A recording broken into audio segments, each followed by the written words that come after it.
What is going on, Isles fans? Matt O'Leary back with another video for Up the Turnpike. We have some more fallout from the New York Islanders' decision not to bring back Lou Lamoriello as the general manager in 2025 and 2026.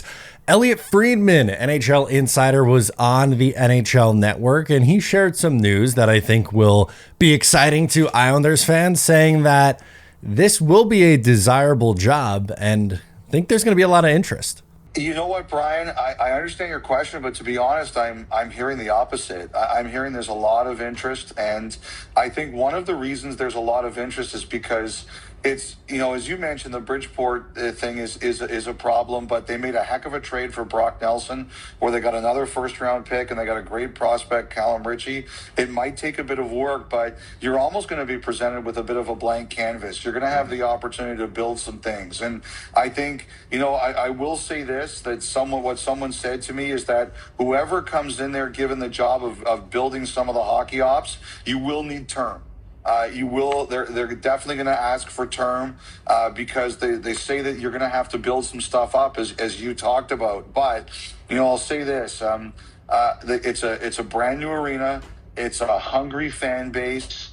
You know, Scott Malkin, who's the primary owner there, you know, I think he had to be convinced this was the right move, but he's not a guy who interferes a lot. You know, he gives you resources, and he's willing to listen to what you want to do and provide you with what you want to do. I think you're going to find out, Brian, there's going to be a lot of interest in this job, a lot.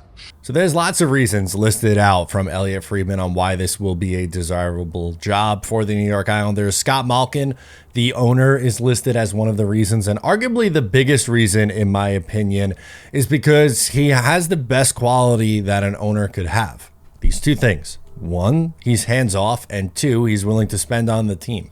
This will be desirable because you often get in circumstances where owners get too involved and they want to intervene and be a part of roster decisions. That's not his game, and that's okay.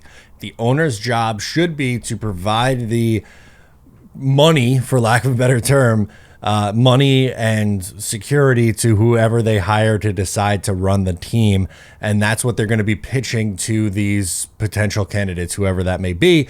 It's time for a later video. We'll get into, you know, potential candidates and who would be a good fit, who would I not want to see, stuff like that. But this is kind of just more about this video in particular, about just how desirable this job actually is for the New York Islanders. It doesn't stop just at Scott Malkin.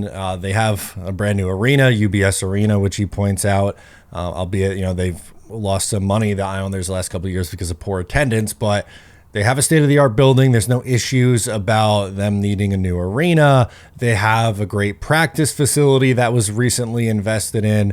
So from that part of the hockey operation standpoint, like, that's settled. You know where you are. It's a good building. Players like to play there. It's easy to get to from the practice facility. It's right up the road on Hempstead Turnpike to get to the arena. That's a positive. You point as well to the Cal Ritchie acquisition and trading Brock Nelson away and acquiring not only Cal Ritchie, who I think is someone likely to make an impact on the 2025-26 Islanders, but also an additional first-round draft selection in 2026.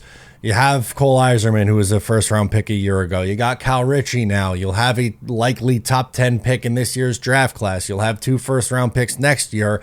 I know the Bridgeport Islanders stink, and it's an absolute dumpster fire, and it was fair for that to be be brought up by Elliotte Friedman in his discussion on the NHL Network.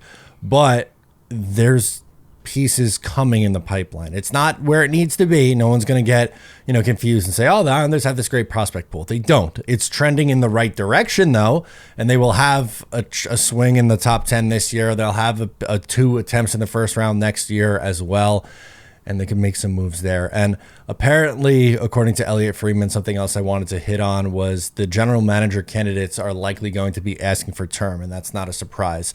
And they will likely get that. I don't anticipate seeing a one-and-done general manager, because if you look at the recent history, Lou Lamoriello had the job for 7 years. Garth Snow had the job for 12 years. I understand Neil Smith was there for 40 days. That was an outlier though, right? That was a really weird situation.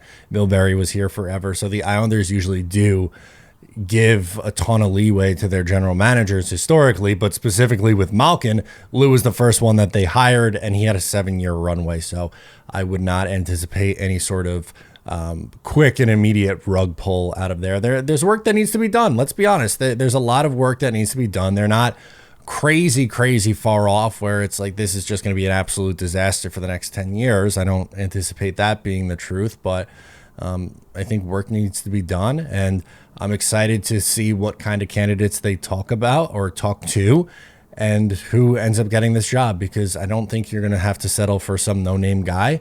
I do think it's going to be, highly touted candidates will interview for this position. There's only 32 of these gigs going around, man, in the NHL. There's only so many opportunities available, and there's a hell of a lot worse opportunities than the New York Islanders as well. Even if Islanders fans may think that's not true, that's the reality. Let me know your thoughts down below in the comments. I'm Matt O'Leary. Subscribe if you're new to Up the Turnpike. I'll catch you next time. If you like that, make sure to subscribe to Up the Turnpike on Patreon for more exclusive New York Islanders content.